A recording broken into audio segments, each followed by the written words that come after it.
Mengawali 2021, dampak pandemi virus corona masih terasa.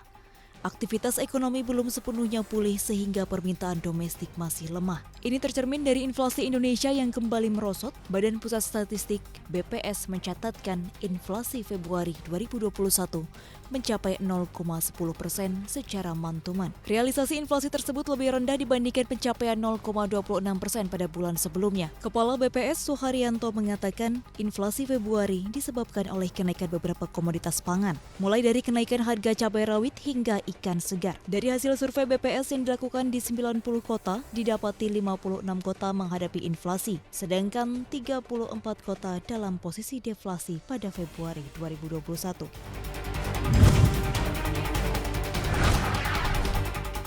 Bank Indonesia mencatatkan arus modal asing keluar alias capital outflow pada pasar keuangan domestik menyentuh 18,2 triliun rupiah. Data capital outflow tersebut berlangsung selama pekan keempat Februari 2021. Bank Indonesia juga mencatat premi risiko investasi atau premi kredit melalui default swaps Indonesia 5 tahun naik dari 66,4 basis poin menjadi 70,5 bps. Direktur Eksekutif Departemen Komunikasi BI, Erwin Haryono menyatakan Bank Sentral bersama pemerintah akan terus memonitor dinamika penyebaran COVID-19 dan dampaknya terhadap perekonomian Indonesia dari waktu ke waktu.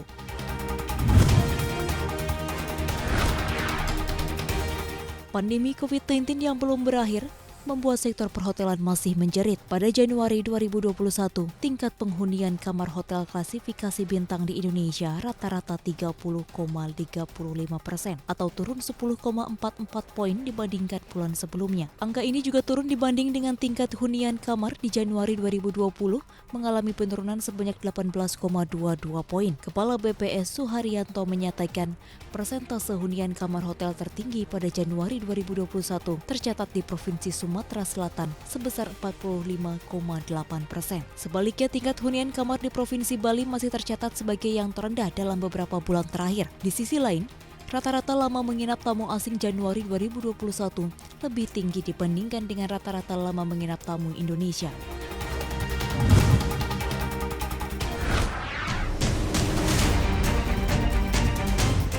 Presiden Joko Widodo meresmikan pengoperasian kereta rel listrik lintas Yogyakarta-Solo di Yogyakarta. KRL Yogyakarta-Solo kali ini diklaim ramah lingkungan karena menggunakan listrik serta lebih cepat 10 menit dibandingkan dengan kereta api Prambanan Express atau Pramex. Tidak hanya itu, Presiden Joko Widodo juga menyatakan biaya operasi KRL lebih efisien. Di sisi lain, tiket untuk KRL Yogyakarta-Solo menggunakan kartu multitrip dari KAI Komputer maupun kartu uang elektronik dari bank, dan tarif satu kali perjalanan KRL adalah flat Rp8.000. Jokowi berharap beroperasinya KRL bisa membantu mobilisasi barang dan orang dari Yogyakarta ke Solo maupun sebaliknya dan dapat menggenjot pariwisata serta roda ekonomi di wilayah tersebut.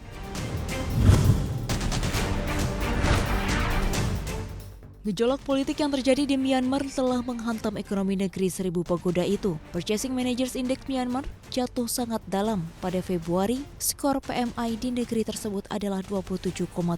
Angka itu anjlok 21 poin jika dibandingkan bulan sebelumnya. Koreksi ini merupakan yang terparah sejak IHS Markit mencatatkan PMI manufaktur di Myanmar lebih dari 5 tahun silam. Dalam keterangannya, IHS Markit menyatakan kinerja sektor manufaktur Myanmar menurun akibat kudeta militer yang menyebabkan aktivitas ekonomi terhenti, termasuk pabrik-pabrik tidak beroperasi. Produksi, pemesanan, pembelian bahan baku, dan stok berkurang drastis. Sekitar 70% perusahaan mengaku mengalami penurunan produksi karena operasional pabrik terhambat, sehingga berujung pada pemutusan hubungan kerja.